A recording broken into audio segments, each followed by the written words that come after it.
Vamos ler juntos? Ageu capítulo 2, versículo 9. Ageu capítulo 2, versículo 9. Vamos lá?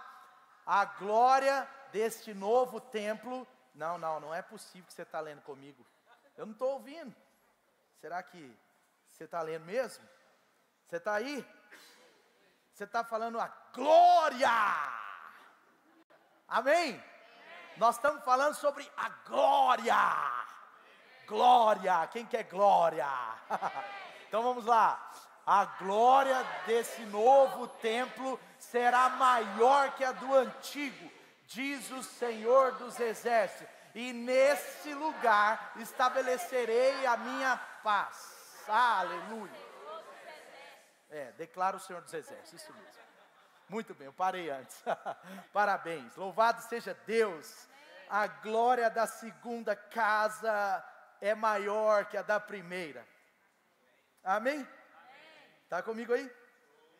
Sabe, é tão ruim porque às vezes a gente se pega cercado de uma pessoa ou outra, né?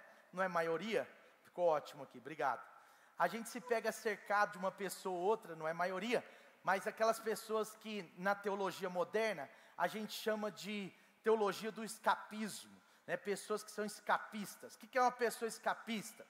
É que ela crê na volta de Jesus, como eu e você cremos, mas ela crê mais na volta de Jesus do que no poder do Evangelho que está acontecendo. Não sei se você entendeu. O coração e a visão e a mente está mais na volta de Jesus do que no que Deus está fazendo hoje. E isso é interessante, porque às vezes nós estamos rodeados de pessoas assim, porque essas pessoas, elas acreditam que quanto pior, melhor. Porque elas acham assim, não, está pior e vai piorar. E elas acham que estão dando uma boa notícia, porque elas estão querendo dizer assim, está pior, vai piorar, porque Jesus está voltando, eu quero ir embora daqui. Só que na verdade, isso não tem base bíblica. Eu não estou dizendo que não tem base bíblica a volta de Jesus e que as coisas vão ser difíceis. Eu estou dizendo que não tem base bíblica a gente desejar mais a volta de Jesus do que o que Jesus está fazendo. Quantos estão entendendo? Maranata não é sobre desejar a volta de Jesus mais do que o que Jesus está fazendo. Maranata é o nosso coração estar convicto e confiante que Ele vai voltar. É uma esperança que não pode morrer, ela tem que existir. Eu tenho certeza que Jesus vai voltar. Naqueles dias que rolou aquela guerrinha do Israel com o Irã, guerrinha, mas naqueles dias da guerra do Irã agora com Israel, eu não sei quem pensou um pouco mais sobre a volta de Jesus. Você pensou um pouco mais? Sabe? Por quê? Porque a gente conhece a verdade. Então não é sobre o que a gente crê, é sobre a dose naquilo que a gente crê. E infelizmente alguns crentes acreditam mais na volta de Jesus do que no poder do Evangelho de Jesus que está acontecendo hoje. Sabe? Então, eles estão clamando mais pela volta de Jesus do que por milhões de perdidos, que se Jesus voltar agora, que se Jesus voltasse nessa meia-noite de hoje, esses milhões de perdidos estariam condenados ao inferno. Entendeu? Então assim, o nosso clamor tem que ser pelas vidas sendo salvas, pelas vidas sendo libertas, resgatadas por Jesus. E isso muitas vezes é uma espécie de uma ideia de um evangelho que é ineficaz. Sabe, Deus tem colocado no nosso coração sobre como essa grande colheita vai acontecer. Jesus viu as multidões, teve compaixão delas, e Ele disse, orem para que venham mais trabalhadores para a sua seara. Está comigo aí? Sim. Sabe por quê? Eu quero, assim, trazer uma mensagem para o seu coração, que talvez é uma ponte do que Deus fez nesse Connection Extreme. E eu fiquei tão feliz do que Deus fez lá. Quem estava lá no Connection Extreme aí? Olha aí, Deus já renovou suas forças, já está aqui, louvado seja Deus. Mas sabe de uma coisa? Domingo o Senhor colocou aquela palavra do Vision Day no meu coração, e hoje eu quero assim fazer uma ponte com essa ideia do que está acontecendo aqui no livro do profeta Ageu, tá? Ageu, não é? Você sabe que é um livro que está lá pertinho de Mateus, né? Está mais perto de Mateus do que, né? Está pertinho ali do Novo Testamento. Mas Ageu e Zacarias, alguns dizem até que eles eram irmãos e tal, mas eu não sei disso. Mas é verdade que Ageu e Zacarias são dois profetas que agiram juntos, mais ou menos no mesmo tempo. Eu preciso contextualizar para você entender. O povo de Deus tinha saído do do exílio babilônico, da escravidão na Babilônia. Eles tinham ido para a Babilônia, como estava profetizado. Agora eles saem, e você conhece a história, eu acho que você conhece, né? Neemias conta bem essa história, Esdras conta bem essa história, onde o povo de Deus sai da Babilônia e agora volta para Jerusalém, volta para a sua terra prometida. O povo de Deus que estava escravizado, dominado pelo Império Babilônico, agora eles estão voltando para Israel, voltando para Jerusalém. E o que foi a primeira coisa que eles construíram em Jerusalém? Qual foi a primeira coisa que eles construíram? Hein, gente? Pode falar, não tem problema. Se errar, a gente conserta aqui discretamente. Eu não vou falar errou. Mas vamos lá, o que eles reconstruíram? Primeira coisa, diga os muros. Os muros. E é verdade, Deus deu autoridade, força, capacidade. Como que reconstrói um muro? Os muros de uma cidade em 50 dias. Como que se reconstrói tão rapidamente? Mas pelo poder de Deus, pelo poder do trabalho pela dedicação do trabalho daquele povo. Eles trabalhavam de dia e de noite, eles tinham, não é, como se fosse um instrumento de trabalho nas mãos, uma espada na outra, porque eles tinham que estar preparados para que, se os inimigos viessem, eles pudessem reagir também. Está comigo aí? Sim? Então, nesse momento ali, eles reconstroem o muro. Depois da reconstrução dos muros, agora, Deus deu uma outra ideia para eles. Deus disse: olha, a minha palavra não está sendo pregada, minha palavra não está sendo amada. Aí você conhece aquela história que eu já preguei muitas vezes aqui, que o povo chorou, o povo riu, diante da leitura das Escrituras. Eles estavam com saudades das Escrituras, aquilo queima no coração do povo. Eles começam a visualizar uma nova cidade, eles começam a visualizar um novo templo, eles começam a visualizar pela fé. Os profetas declararam, mas eles viram lá que a glória daquele novo templo seria muito maior do que o primeiro, mas o templo estava destruído, e eles tinham que reconstruir o templo. E agora eles estão cheios, diga cheios, de esperança,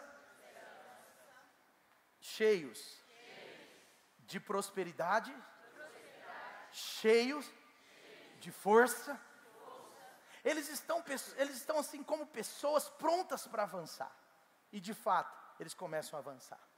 E eles começam a reconstruir as suas casas.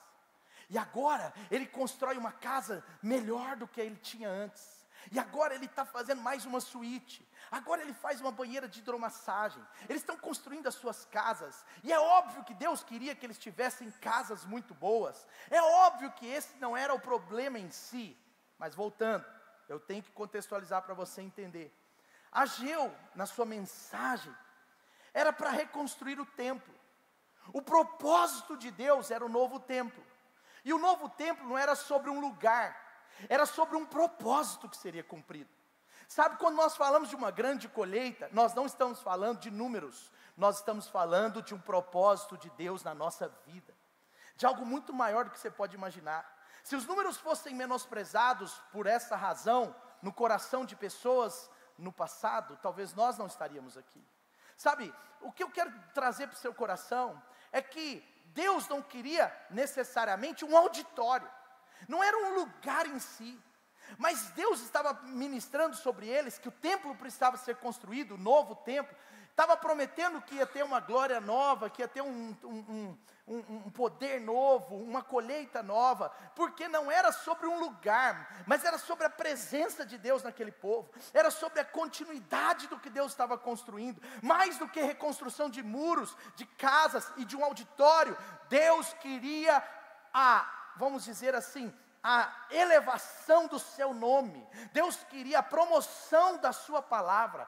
Deus queria pessoas salvas, transformadas, mudadas pelo poder que havia fluindo através do templo. Então, a mensagem de Ageu é simples. São 2 capítulos. Uma mensagem simples, mas tão profunda, num contexto que eu estou explicando para você desse retorno dos judeus à sua terra e essa restauração da identidade profética, apostólica e principalmente centrada no propósito de Deus. Agora, voltando aqui, eu estou contextualizando para você. Agora, sabe o que acontece? Eles estavam cheios de paixão, de esperança. Você conhece lá em Neemias. Eles estavam maravilhados. 50 dias construiu o templo. Construiu o templo, não, construiu um muro. Eles estavam assim, cheios de esperança. Só que agora, eles começam na sua nova vida. Antes eles eram escravos. E os escravos não decidem o que eles fazem. Quem decide o que o escravo faz é o seu dono. Mas agora, eles têm liberdade. Antes, eles eram dominados. Mas agora, Deus dá poder de novo para eles dominarem. Amém. Antes, agora, lá na Babilônia, eles só podiam ter casinhas. Mas agora Deus está falando, construa a casa que você quiser, cara. A terra é sua. Antes, lá na Babilônia, eles tinham que andar só a pé, mas agora Deus está falando, olha, você pode pegar Uber, se não quiser, compra um carro. Sabe, a coisa começa a mudar. Antes, lá na Babilônia, eles eram tão limitados, eles não tinham quase descanso, eles não tinham folga, não tinham férias. Agora eles têm férias. E Deus disse mesmo, pode tirar férias. Até eu, no 7º dia, para dar exemplo, descansei, para que você aprenda, princípio. Descanso é um princípio. Tirem férias. Vai ser bom para vocês. E eles estão empolgados com aquilo tudo. E eles começaram a mudar de classe social. E eles começaram a envolver a sua vida numa nova história. Numa nova vida que o próprio Deus tinha dado. Eles estão em outra vibe. Mas qual é o problema? E aqui eu entro diretamente na minha mensagem para o seu coração. Que passa algum tempo. E eles perderam a paixão pelo que aconteceu. Eles perderam um pouco da gratidão do que Deus fez. Eles mudam o foco. Eles começam a construir para o seu próprio reino. Eles começam a construir suas próprias casas. E Deus não era contra isso, Deus que tinha falado. A questão é que eles começam a dar a ênfase do seu trabalho para si mesmos. Eles começam a ter tempo só para si mesmos. Eles começam a canalizar os recursos só para si mesmos.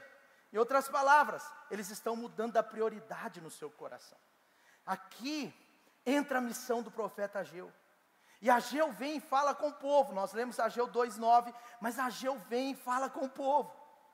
E Ageu agora começa a conversar com aquele povo. E ele fala assim, olha, vocês estão percebendo que vocês estão construindo casas luxuosas.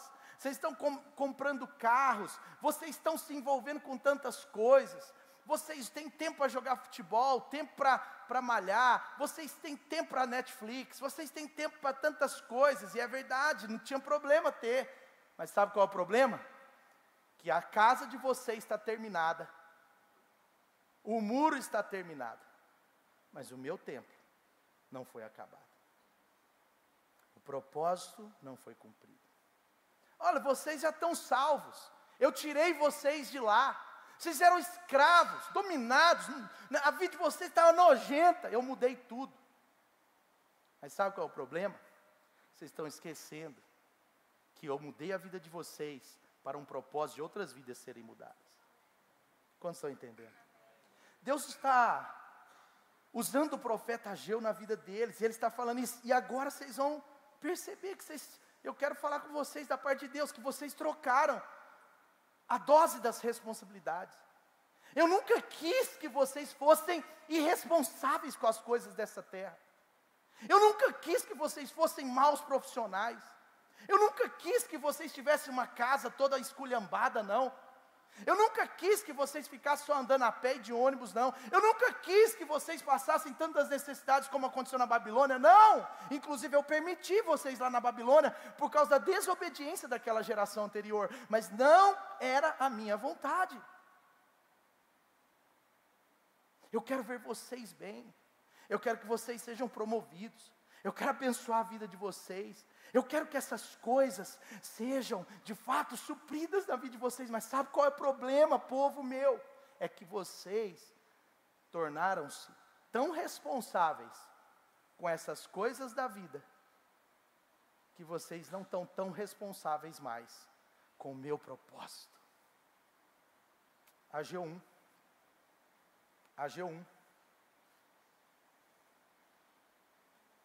Diz assim, versículo 2. Esse povo afirma, ainda não chegou o tempo de reconstruir a casa do Senhor. Por isso, a palavra do Senhor, diga comigo, a palavra do Senhor. Está escrito isso aí? Sim? Sim. Olha, está muito bom hoje, muito obrigado, vocês conseguiram reativar esse negocinho. É porque domingo eu não vi, eu não sabia o que estava aqui, mas foi bom. Este povo afirma, ainda não chegou o tempo de reconstruir a casa do Senhor. 3, por isso a palavra do Senhor veio novamente ao profeta Ageu. O que ele está falando? Em nome de Deus, era Deus falando. Acaso é tempo de vocês morarem nas casas luxuosas, casas de fino acabamento, enquanto a minha casa continua destruída? Agora, assim diz o Senhor, vejam aonde os seus caminhos os levaram. Vocês têm plantado muito, mas têm colhido. Faz sentido isso ou não? Faz sentido plantar muito e colher pouco? Não. Vocês têm plantado muito e colhido pouco. Vocês comem, mas nunca se fartam. Sempre tem falta. Vocês bebem, mas não têm satisfação.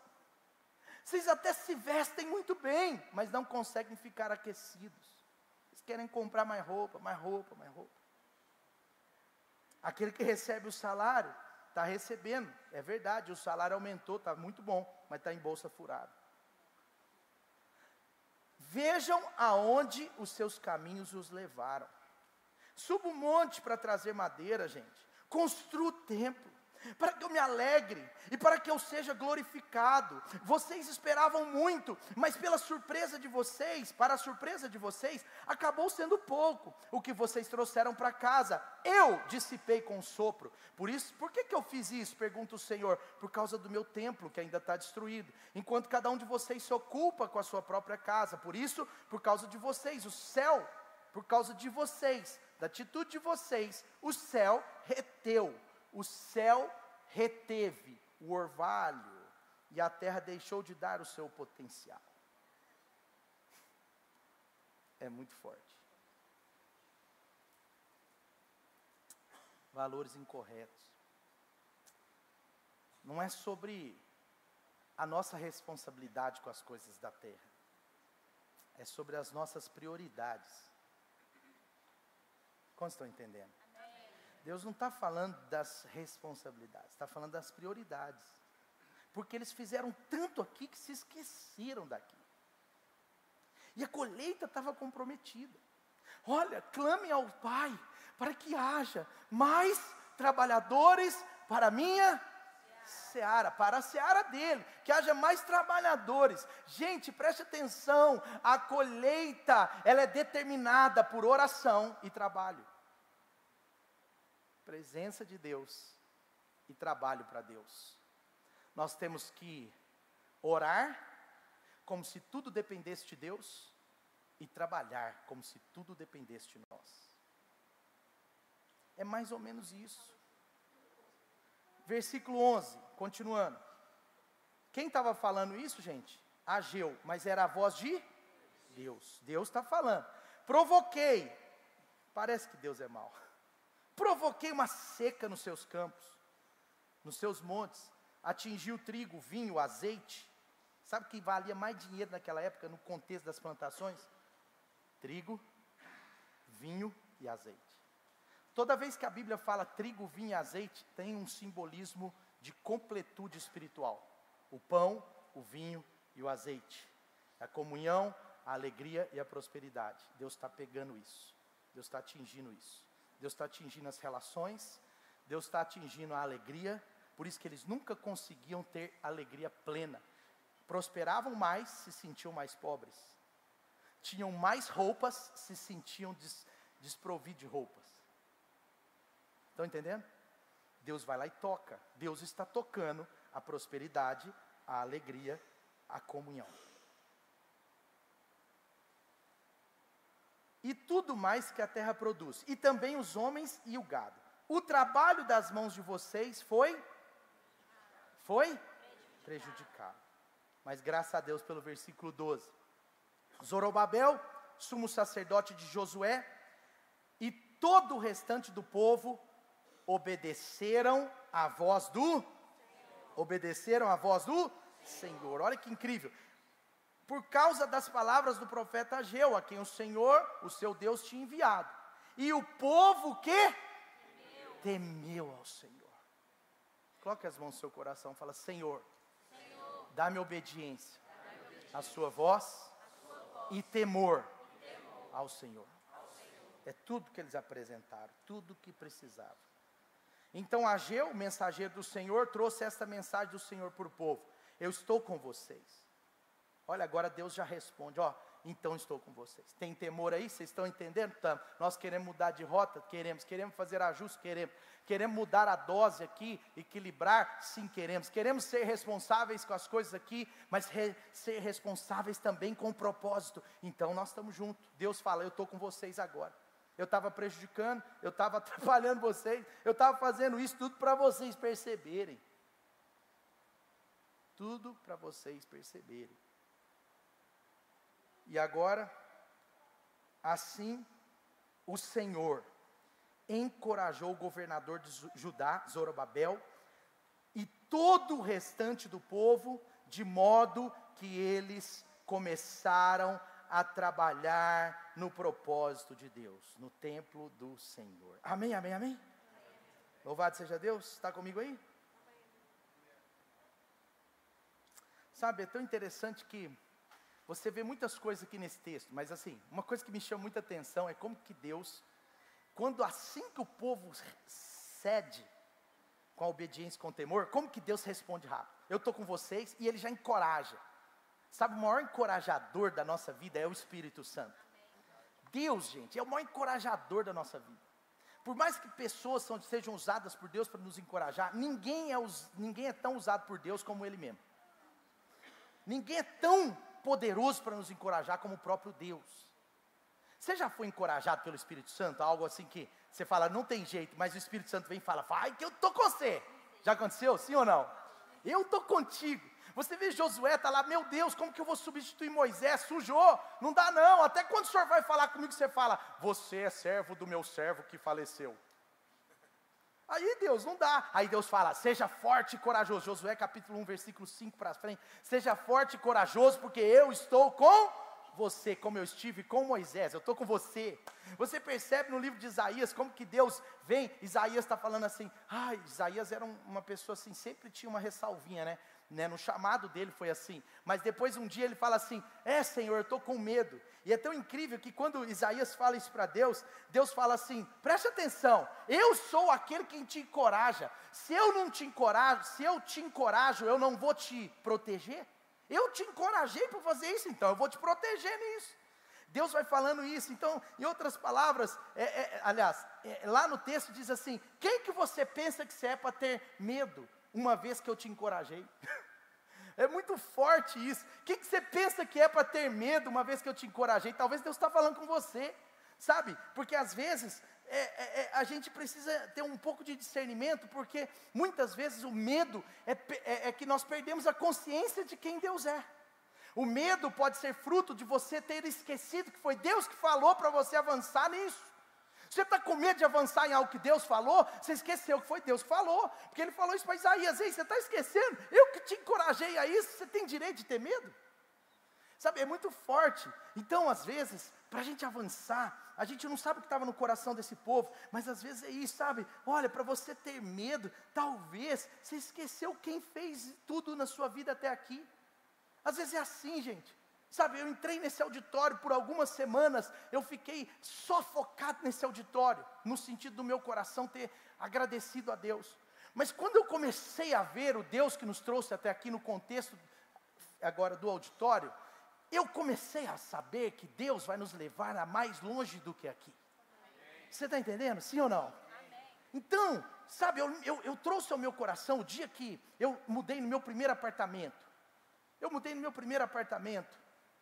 E aí, eu me lembro que meu pai nos fez uma visita, e ele falou assim, glória a Deus por esse apartamento, mas ele virou assim e falou assim, ele é o primeiro filho, Deus vai te dar melhores. E sabe qual é o problema? Quando você está apaixonado com o primeiro, você às vezes pode até se ofender quando alguém fala sobre o segundo. E eu já copiei meu pai nisso, e a Dani falou, talvez você ofendeu aquele irmão. Que ele estava tão feliz com o primeiro carro, e você falou, é o primeiro, irmão. Mas depois, se a pessoa processar, a pessoa agradece. Não sei se está entendendo. Em outras palavras, Deus está falando, quem é você para ter medo do que eu vou fazer na sua vida, sendo que tudo o que foi feito até aqui foi eu que fiz? Por que você está com medo mais? Por que você está com medo de construir o templo, sendo que eu que fiz vocês construírem o muro? Por que vocês estão com medo de avançar para milhares de pessoas, sendo que eu que dei as centenas? Amém? Por que você está com medo de liderar uma célula, sendo que eu fiz você um discípulo do Senhor para discipular pessoas? Por que você está com medo de ser um supervisor, sendo que eu que te fiz líder? Sabe? Então Deus vai formando isso dentro de nós. Agora preste atenção. Aqui não era sobre um auditório, só quero trazer isso para o seu coração, tem que estar bem firme. Aqui era sobre o propósito de Deus, sabe, era sobre um projeto, é sobre uma proposta. Aqui o templo era a visão de Deus para aquele povo. Deus tem uma visão para nós, Deus tem um templo para nós que é muito maior do que o que você está vendo. Não é sobre um auditório, mas sobre milhares de pessoas, sobre uma colheita. A grande colheita que nós vamos fazer é um projeto de Deus para as nossas vidas, Light. Deus tinha um projeto para eles, não era sobre um auditório, era um projeto, de Deus estar plantado ali, de Deus estar ali, o templo era a presença de Deus, sabe, e essa presença traria para eles de alguma forma, uma necessidade, uma tarefa, porque você vê que Jesus fala, ei, eu tenho uma visão, vejam comigo, vejam, vem cá, Pedro, vem, aí Tomé já estava lá atrás, meio assim, esse negócio de visão, para mim é preto no branco. Não, vem cá Tomé, você também. Aí ele trouxe todos os discípulos, olharam, falaram, vejam. Aí eles viram, aí vejam as multidões, vejam a colheita aí, mas orem ao Pai para que mande trabalhadores para a sua seara. Eu tenho um grande projeto, mas um grande projeto não se faz sem oração e trabalho. Ei, eu tenho um projeto para vocês, não é só muro, não é só construir casas luxuosas, é o meu templo, é o meu propósito, é a minha história, o meu projeto. Amém ou não? Amém. Então, o fato de estarmos engajados com os projetos do Senhor, gente, é o que faz com que nós tenhamos impacto, efeito sobre as pessoas, sobre a humanidade. Aquele tempo precisava ser visto. A salvação de pessoas, ela é vista, ela nos faz luz. Ela faz ter sentido a luz, como um dia o Douglas ministrou com tanta propriedade. Ela dá sentido ao fato de sermos luz. Sabe, o nosso engajamento com a obra da construção do templo é que vai impactar, é que vai transformar a nossa família, o nosso bairro, o nosso prédio, nosso condomínio, nossa região, nossa cidade, nosso estado, nosso país e além do Brasil. Sabe quantas vezes em minha vida eu não sei se já aconteceu com você isso, isso já aconteceu comigo e quase com todo mundo lá na Bíblia, mas assim, já aconteceu com você que você está esperando Deus fazer algo, e você fica esperando Deus fazer algo, mas na verdade Deus também está lá esperando você fazer algo, e uma hora você percebe que Deus estava te esperando, você estava esperando Ele, e Ele não vai deixar você fazer, Ele não vai fazer porque Ele está esperando você fazer, e é o que Ele pensa que vale, amém? Entendeu? Já aconteceu com você, sim ou não? Deus, eu estou aqui esperando, Deus, eu estou aqui esperando. Aí um dia você tem uma revelação assim que Deus estava te esperando. Quando você faz, aconteceu? Moisés está lá, isso está lá na saída do povo do Egito. Moisés está tirando o povo do Egito. Aí ele chega, eu já preguei sobre isso. Ele chega no Mar Vermelho, aí ele começa a falar para o povo, para agora, o mar está na frente, comece a orar, todo mundo orando, vamos orar. Só que o que Deus falou para ele? O que Deus falou, vocês lembram? Moisés, diga ao povo que marche. O que você está fazendo, cara? Para de orar e marcha. É isso mesmo que Deus falou, para de orar e marcha. Porque Deus estava falando de trabalho. Tem oração, tem trabalho. Tem oração, tem trabalho. Tem oração e tem trabalho. Sabe? Então, Moisés passou por isso, eu passei por isso. Quantas vezes? Porque às vezes a gente pergunta, Deus, eu estou aqui clamando. E Deus fala assim, por que você está clamando? Você deveria estar agindo. Por que você está clamando? Você deveria estar trabalhando. Por que você está clamando? É isso que Deus falou para Moisés. Diga aos filhos que marchem, que avancem. Sabe, Moisés está achando que Deus vai agir, e Deus está lá assistindo Moisés, achando que ele vai agir. E aí, ainda bem que Moisés uma hora ouviu a Deus, e Deus falou, ei, é para você agir, não é para você ficar parado. Sabe, então, aqui nessa história está acontecendo alguma coisa. Eles estavam hiperfocados nas coisas que eles estão construindo. E aí Deus começa a falar: ei, vocês têm comida, cada dia mais lasanha, cada dia mais feijoada, cada dia mais filé mignon, mas vocês estão percebendo que vocês têm mais fome? Antes vocês comiam simples, estavam satisfeitos, agora vocês estão comendo melhor, estão insatisfeitos. Deus está falando: olha, vocês vestiam de uma forma, agora vocês melhoraram a forma de vestir, tem mais roupas, o guarda-roupa está lotado, comprou mais um, mas estão sentindo frio. Ei, as casas de vocês estão luxuosas, e que bom, mas continuam insatisfeitos, vocês querem mais. Então, já que vocês estão focados na vida pessoal e esqueceram do meu templo, olha que interessante. Eles ficaram tão distraídos e dedicados demais nas suas próprias necessidades, que sabe o que Deus fez? Usou aquilo mesmo para tratá-los. Deus falou: então tá, eu vou aumentar a necessidade de vocês no que vocês estão se dedicando. E Deus começa a aumentar a necessidade. E sabe qual é a verdade? É isso que acontece na vida de alguém que tem revelação, que começa a perceber que já ouviu Deus falar, para se engajar, para trabalhar, para se desafiar, mas que está, de alguma forma, direto ou indiretamente, fugindo dessa responsabilidade. É isso que acontece. E o que era para ser leve começa a ficar pesado. E aí o que Deus faz? Aumenta a necessidade. Vocês estão tão dependendo dessas coisas, agora vocês vão se tornar um pouco mais. E a sensação deles era de que quanto mais eles ganhavam, mais faltava. Quanto mais eles trabalhavam para si mesmos, mais eles tinham que trabalhar para si mesmos. E aí começa a ficar pesado, o que era para ser leve. Sabe por quê? Porque Deus está dizendo: vocês escolhem ser consagrados ou não. Vocês têm que ter essa escolha.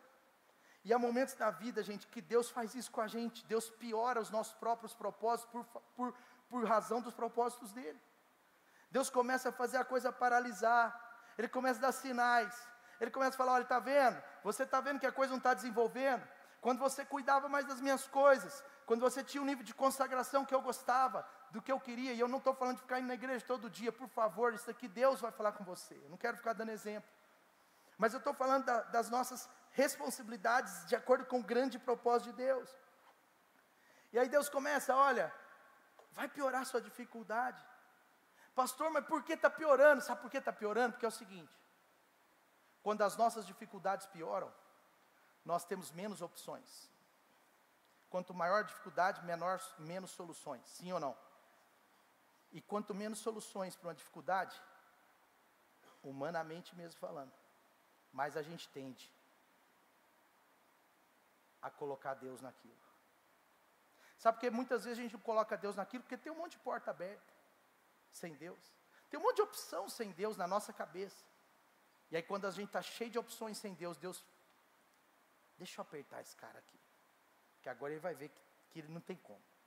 Ele vai precisar de mim. E ele fecha o cerco. Deus está fazendo isso com aquele povo. Então, Deus, ele frustra as expectativas dos seus filhos, dos fiéis, nas coisas que ele mesmo deu. Deus está movendo as pessoas. Às vezes ele move o lugar de trabalho, às vezes ele dá uma promoção aparentemente boa para a pessoa, às vezes ele trava a promoção de uma pessoa, às vezes ele vai fazer do jeito dele. Ele permite situações de paralisar áreas da sua vida, ele permite situações difíceis relacional, financeira, ele vai permitindo. E quando a pessoa faz uma análise fria, ela vê que ela tem mais, mas é menos feliz. Que ela está mais responsável, mas mais infeliz. E em Romanos 12, é interessante, o pastor Lucas fez um momento muito especial lá, no Connection Extreme. Ele fez um momento muito especial lá sobre os 7 dons dos serviços. Foi muito interessante, né? Foi ou não foi? Então, você vê em Romanos 12, quando fala desses 7 dons de serviço, você vê como que Deus está falando sobre o agrado dele, a consagração. Sabe por quê, meu querido? Cada um de nós, quando nós aceitamos a Jesus, quando nós realmente crescemos em Jesus, e é claro que essa palavra não é leitinho, mas quando você cresce, todos que crescem em Jesus, você vai entender que você nasceu para servir. Amar é servir, servir é amar. Nós nascemos de Deus, nós nascemos do próprio amor, nós fomos transformados pelo amor. Deus nos fez nascer para servir. A vida de Jesus é amar e servir. A nossa vida é assim. E quando você vem em Romanos 12, você começa a perceber que quando Jesus fala dos dons de serviço ali, quando o Espírito Santo está falando dos dons de serviço ali, através do apóstolo Paulo, mas Jesus está falando, olha, quando você for top nesse serviço, você vai chamar a atenção das pessoas. Isso vai glorificar a Deus. O nosso trabalho, ele passa por isso. Então, há um papel que Deus quer fazer, que apenas os seus filhos fazem. Há um papel que Deus não faz. Por isso que Ele está dizendo para os discípulos, olha, a colheita é grande, mas os trabalhadores são poucos. Não vai adiantar, porque não é Deus que vai vir e vai trabalhar nesse sentido. Precisa de vocês se envolverem outras pessoas. Precisa de engajamento. Sabe o que eu quero dizer até aqui? Que nós não podemos deixar de fazer aquilo que nós nascemos para fazer. Se eu sou discípulo de Jesus, naturalmente eu nasci de Cristo para discipular. Quem faz discípulo é quem é discípulo. Não é Deus que faz discípulo. Sabe, se alguém compartilhou a mensagem do Evangelho comigo 1 ano atrás, 10 anos atrás, 50 anos atrás, 1 mês atrás, agora eu tenho aquilo que me foi dado, e eu preciso aprender de Cristo Jesus a compartilhar. Aquele que recebeu de graça tem que dar. Jesus disse isso a eles. Então o engajamento é fazer o que a gente foi feito o que a gente foi criado para fazer. Jesus está dizendo, olha, vocês estão preocupados com o almoço, vocês estão preocupados com o lanche, mas eu vim aqui para fazer a vontade do Pai, com aquela mulher samaritana. Ele fala, eu vim para fazer a vontade do Pai. Vocês estão com fome de banquete de picanha, mas esqueceram que eu quero um banquete de vidas entregues na eternidade. E não era que Jesus estava anulando a picanha, não. E se Jesus prometer picanha, vai ter picanha. Diferente do que acontece por aí.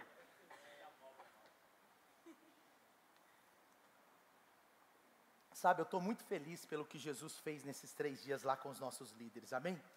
Eu estou muito feliz, eu estou assim, extremamente feliz, grato. Mas por quê? Sabe por quê que eu estou feliz? Preste atenção. Porque a minha oração para aqueles 3 dias, talvez eu até falei na questão de pensar mais no entretenimento, uma sobremesa, eu procurei uma sobremesa, não tinha, foi eu mesmo que errei. Tinha que ter pedido para comprar um ouro branco, uma paçoquita. Eu errei. Pastor Lucas um pouquinho, mas eu que foi o mais que errou. Mas sabe o que é? Não estou mentindo. É porque meu foco estava no propósito de Deus maior ali naquele lugar.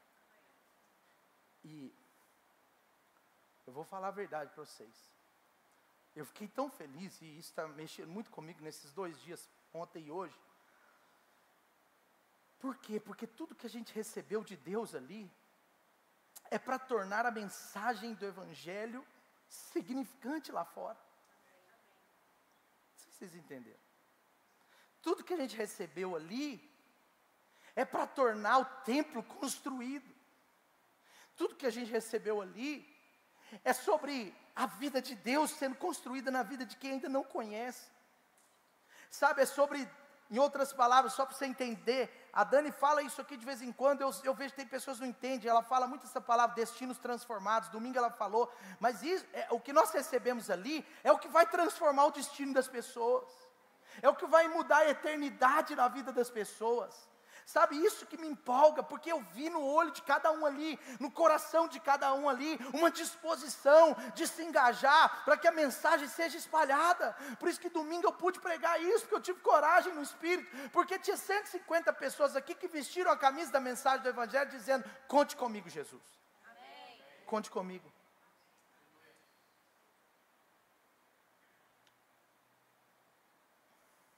Então, Deus pega e fala, ei, vocês estão com o foco errado, deixa eu corrigir o foco. Porque eu só estou começando o que está sendo feito aqui. Light, com muito carinho, deixa eu falar com vocês de todo o meu coração, preste atenção, só está começando. Amém. A glória da segunda casa será maior do que a primeira. só está começando. Só está começando. Assim, eu estou com uma convicção disso. Ontem o pastor Lucas foi na minha sala. De vez em quando ele vai lá para dar um recado e fica meia hora. Dá um recado e recebe um recadão. E ontem a gente conversou uns 20 minutos e eu estava falando para ele sobre, aquilo que Deus quer colocar no nosso coração. Sobre como a visão de Deus precisa estar dentro do meu e do seu coração. E aí quando eu cheguei aqui domingo, pela graça de Deus, no Vision Day, se você não pôde estar, assista a mensagem enquanto há tempo. Mas, domingo eu pude ver, essa resposta na igreja. Que não é a resposta que eu preciso, é a resposta que Deus deseja. Sabe, vamos voltar, vamos melhorar o foco. Vamos voltar. É como se Deus estivesse falando claramente para a gente: você nasceu para construir a história na vida de outras pessoas. Você nasceu por um propósito. Você vai reconstruir o templo. Então manter a visão de colheita em mente, gente, vai nos levar a muitas coisas, mas também vai nos levar a pagar um preço. Você vê, Jesus está falando, a visão tem um preço. Vocês estão vendo? Tome, mas tem um preço. E é isso que nós precisamos entender. Primeiro nós, equipe pastoral, depois nós, líderes, depois nós, igreja. Não sou eu que estou falando, é Jesus que diz. Quando eu olho para a história, eu estive ouvindo o pastor da Filipinas, 192 mil membros, a igreja, 40 anos de idade. A igreja tem o dobro da nossa, 192 mil membros, amém? A Light só está começando. Percebe? Quando eu fui ouvindo aqueles testemunhos, mas você vê o tempo inteiro eles falando: colheita, preço, colheita, trabalhadores, preço, colheita, preço. Uma consagração maior, um trabalho maior, um trabalho mais inteligente. Nós precisamos custear isso. Diga a pessoa do seu lado aí, só para você relaxar.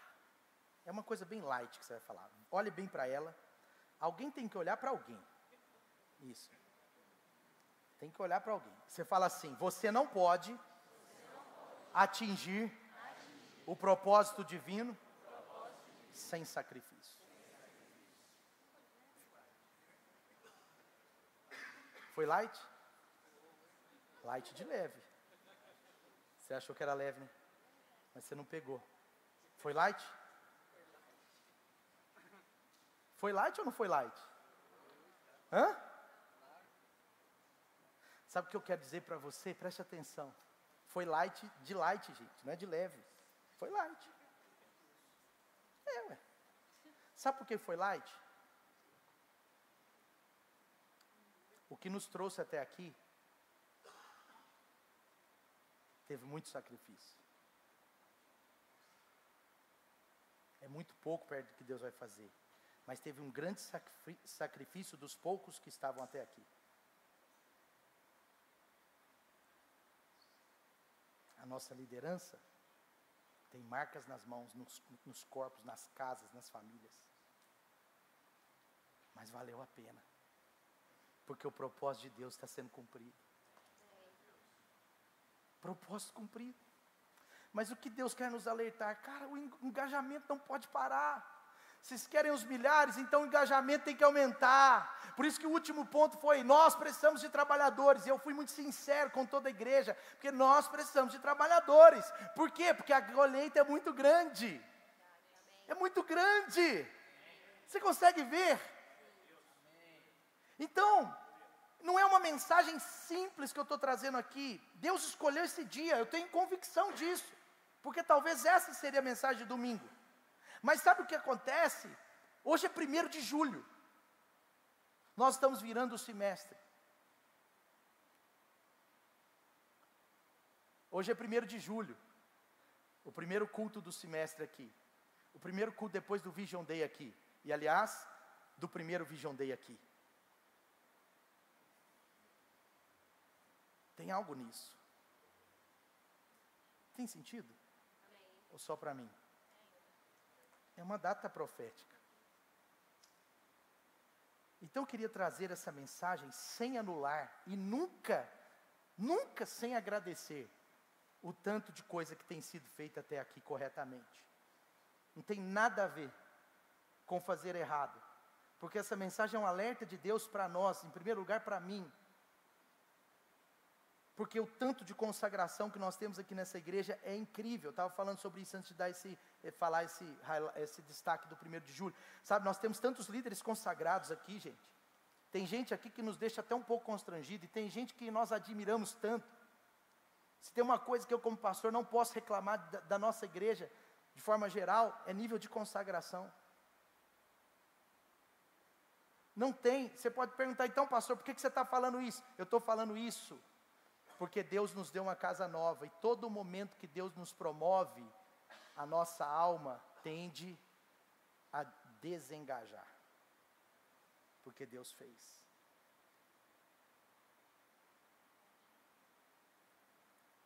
Quantos estão entendendo? Amém. Então, o que nós precisamos, pastor? Nós precisamos de engajamento, de engajar pessoas, de envolver pessoas. Sabe, nós fizemos tantas coisas certas até aqui, esse preço foi pago, o preço que muitos da Light já pagaram, fizeram a gente chegar até aqui, ter uma grande colheita no contexto da época, que hoje a gente está falando de uma grande colheita no contexto de hoje, mas se eu falasse de 700, 800 pessoas, por exemplo, quando o pastor Clemente faleceu, nós tínhamos 350 pessoas, nós mais que dobramos, é uma grande colheita, sim ou não? Mas quando a gente fala de uma nova grande colheita, nós temos que pensar em novos trabalhadores, nós temos que pensar em novos engajamentos, em novos sacrifícios, nós temos que pensar na nossa vida sendo entregue, esse preço continua a ser pago, e eu faço parte também, todos nós, mas agora há essa colheita nos esperando que é bem maior, é uma colheita maravilhosa, é por isso que eu estou pedindo e tentando com muita transparência, falar para você que nós não podemos parar. E eu sinto de dizer isso, eu preciso te lembrar que Deus nos trouxe até aqui, e o que nos fez estar nessa nossa Jerusalém reconstruída ou construída, foi isso. Foi o propósito de Deus, mas foi o quê? Foi o sim que muitas pessoas deram. O sim do Douglas, o sim da Diana, o sim do Lucas, o sim da Larissa, o sim da Vitória, o sim da Ana, o sim da Sá, o sim do seu Valdir, o sim de cada pessoa que eu poderia citar todos vocês. O seu sim nos trouxe até aqui, mas quantos sims nós precisamos para chegar lá? Nós precisamos do seu sim, agora é o seu novo sim. Sim, agora você fala sim, e agora você precisa de um outro sim com você, que vai dizer sim também, e esse sim vai ecoar, sim Senhor, eis-nos aqui. Estamos prontos para construir esse propósito da grande colheita, amém? Então existiram muitas pessoas que se deixaram ser luz, gastaram energia, para que outros fossem iluminados, para que lugares escuros tivessem recebido Jesus. A Light é luz, e foi luz. Amém. Mas agora, eu não pretendo mexer no nome, mas só para você entender, agora essa luz é um farol. Agora é um farol. Como que é, Lucas? O nome? Lighthouse. O inglês do Lucas está fluindo. Desde que ele está liderando os jovens, ele melhorou muito no inglês. Lighthouse. Farol. O que era luz até aqui, agora é um megalofote. Deus está te dando relevância. Deus queria o templo no centro de Jerusalém. Ali. No monte. Hoje é uma mesquita lá. Então as coisas de Deus acontecem pelo quê? Meu Deus, acabou meu tempo. As coisas de Deus acontecem pelo quê? Por que as coisas de Deus acontecem? Preste atenção.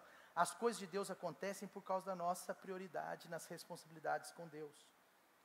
Porque o que Deus não deseja é que a gente desequilibre no meio das nossas responsabilidades e deixe a visão das multidões de lado e deixe de consagrar ao Senhor o que a gente pode. Isso diz respeito ao seu tempo, seus recursos, a sua força, ao seu pensamento. Porque é muito clerical a gente só pensar em Deus no domingo e a gente só pensar em outras pessoas no dia da célula. Isso tem que tomar o nosso coração. Você não pode ter ressalva, não é para você ser um mau profissional não, tá? Mas você não pode ter ressalva de no horário de almoço você dedicar duas vezes por semana a Cristo Jesus. Sabe por que eu sou pastor pela graça de Deus? Porque eu não me limitei, e eu nunca deixei de ser promovido por isso, porque eu era responsável no meu trabalho. Mas quantas vezes, 2, 3 vezes por semana, os meus horários de almoço era para discipular, era para aconselhar. Quantas vezes no horário de almoço, eu não saía para o almoço, comia só uma coxinha, e aí o que eu fazia? Eu fazia contatos importantes, que estava alimentando pessoas, estou dando o meu testemunho, você não precisa copiar igual, não é Ctrl+C, Ctrl+V, porque às vezes você não tem essa possibilidade, mas eu estou dando um exemplo. Mas é porque o que tomava meu coração e ainda toma, era vidas sendo transformadas, era a missão que Deus me deu como líder de célula, depois a missão que Deus me deu como um supervisor, depois a missão que Deus me deu como um pastor. Então eu estava lá, toda oportunidade era oportunidade, todo tempo era tempo. Paulo ele está convicto da mensagem de Deus, não é? E Timóteo também, tem um bate-papo, e eles estão dizendo assim, olha, prega em tempo e fora de tempo, você tem que pregar. A palavra tem que ser compartilhada. O que está tomando o seu coração no seu trabalho? Não é para você ficar viajando lá e errar o trabalho, não é isso. Mas você sabe que você tem uma missão maior do que a sua vida. E se ela não for maior que a sua vida, pode ser que a sua vida tenha áreas que poderiam estar melhor. E eu vou provar isso para você na conclusão. As coisas de Deus acontecem por causa da nossa prioridade. Eu preciso me dedicar a isso, eu preciso cuidar da minha casa, fazer tantas coisas, e se sobrar tempo. E a conclusão que eu ia falar para você está em Mateus 6. Mateus 6.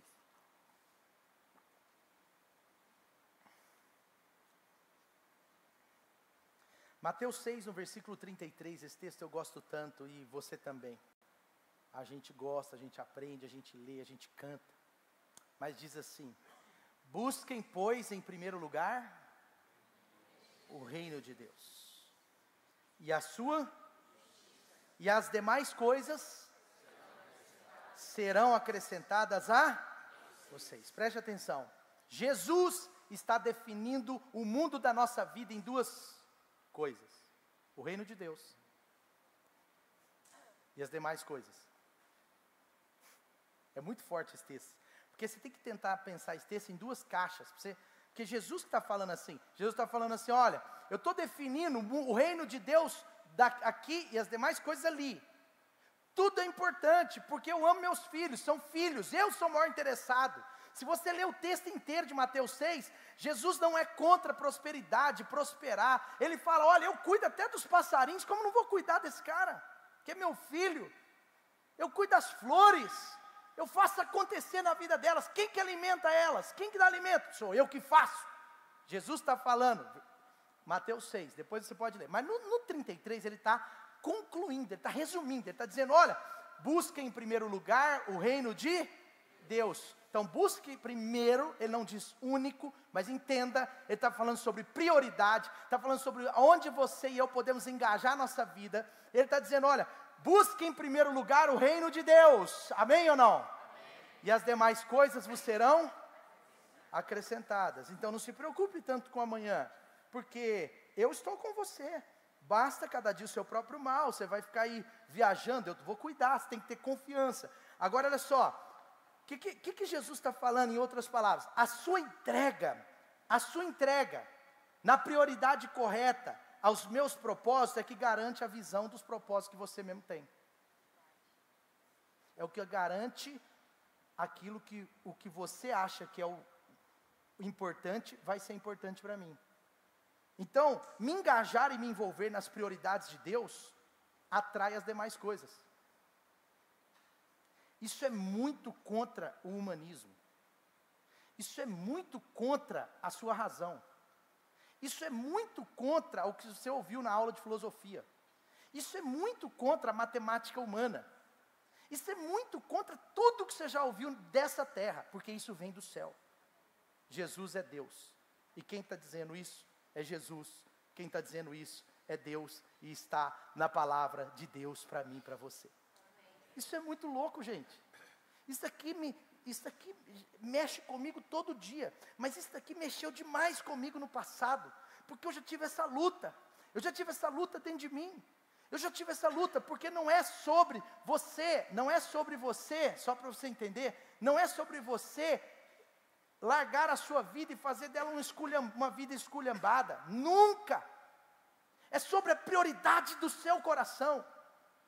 Jesus está dificultando a vida deles, por quê? Porque eles buscaram as demais coisas em primeiro lugar. Então vamos pensar, busque em primeiro lugar o reino de Deus e as demais coisas vos serão acrescentadas, sim ou não? Quando cuidamos das coisas de Deus, Ele cuida das nossas, podemos resumir assim. Então, se a gente pensar ao contrário, só para você entender, se a gente pensar ao contrário, é complicado.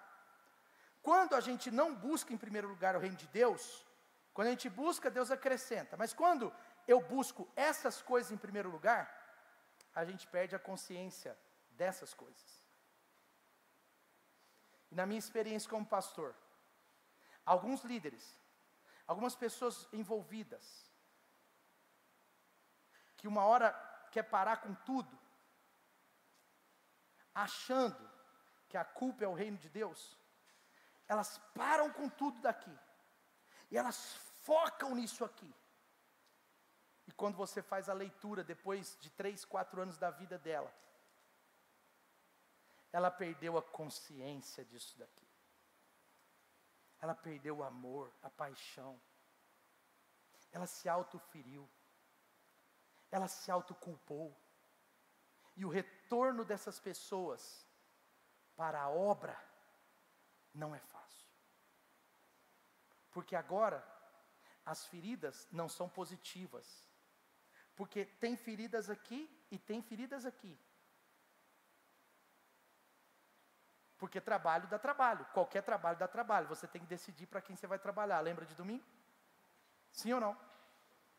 Então tem cansaço aqui, tem cansaço aqui, tem ferida aqui, Só que quando a prioridade é aqui, a bênção de Deus está fluindo aqui, está acontecendo aqui, por 2 anos, gente. Eu fui gerente de uma big empresa, 7.000 funcionários no Brasil. Só em Belo Horizonte eram 140 funcionários, São Paulo 3.500. Eu era um dos gerentes mais importantes no aspecto da hierarquia aqui em Belo Horizonte. Mas olha só, deixa eu contar para vocês. A minha carteira de clientes era 30% maior.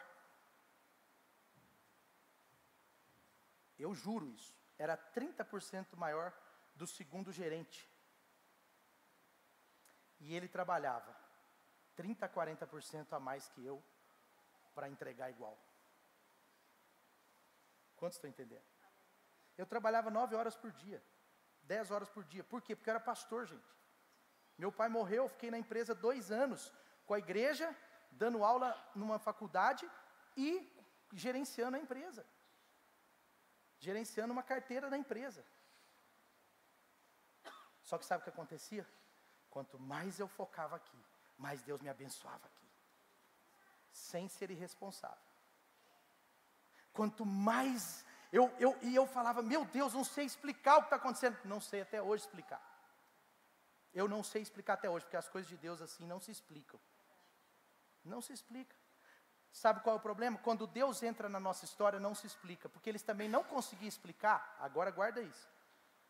Porque Deus entra na sua história aqui, quando você está aqui, Deus entra na sua história aqui para abençoar. Mas quando você está priorizando aqui, Deus pode entrar, não estou desejando nada. Mas lá em Ageu, Deus entrou para prejudicar. Eles também não explicavam. Porque eu acho que se aquela segunda gerente, que no caso não era filha, não era crente, não tinha revelação do que eu estou falando. Mas vamos supor, eu acho, que se ela fosse crente, ela não ia saber explicar. Por que o trabalho das mãos delas não rende e porque o meu estava rendendo tanto. E eu posso garantir para vocês, eu não era melhor que ela. humanamente falando. Eu era um nota 8, ela era uma nota 10. Talvez 9. Posso te garantir. Porque enquanto nós estamos cuidando das coisas de Deus, gente, quando você está cuidando de uma célula, quando você está recebendo uma célula na sua casa, quando você está liderando, quando você está fazendo uma visita, quando você está dando um aconselhamento, quando você está discipulando um novo convertido, quando você está ajudando uma pessoa a ser como Jesus, sabe o que Jesus está fazendo? Está cuidando da sua casa. Você escolhe, ou o luxo vai vir da sua dor, ou o luxo vai ser dado de graça por Ele. Eu não sei explicar. Mas toda temporada na minha vida, que eu me dediquei muito, e às vezes até achava que estava exagerando um pouco, Deus me abençoou sobrenaturalmente aqui. Não sei explicar. Não sei explicar.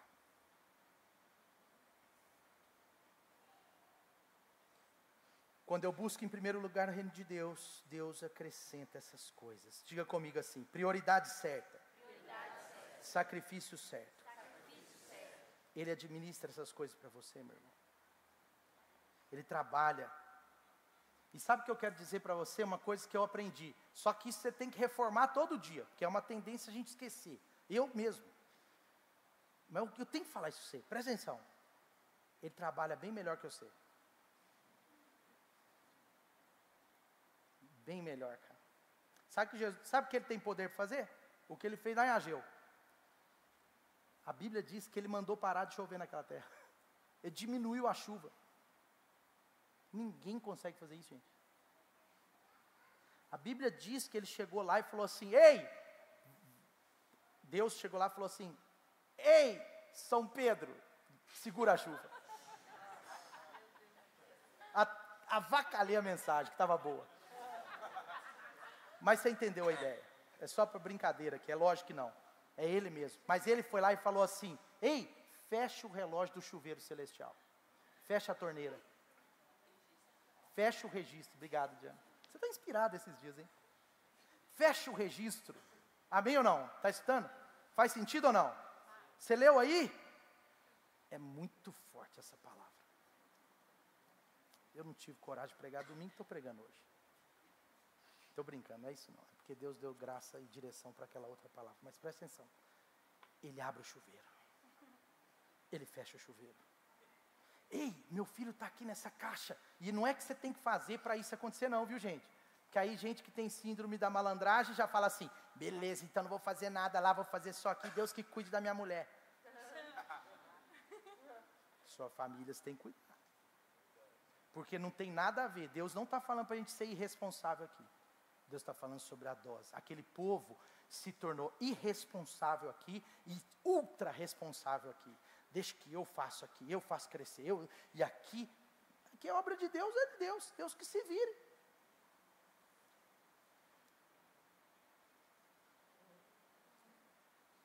Amém, amém, amém? Quando eu faço do propósito de Deus minha prioridade, tudo funciona. Fica de pé no seu lugar.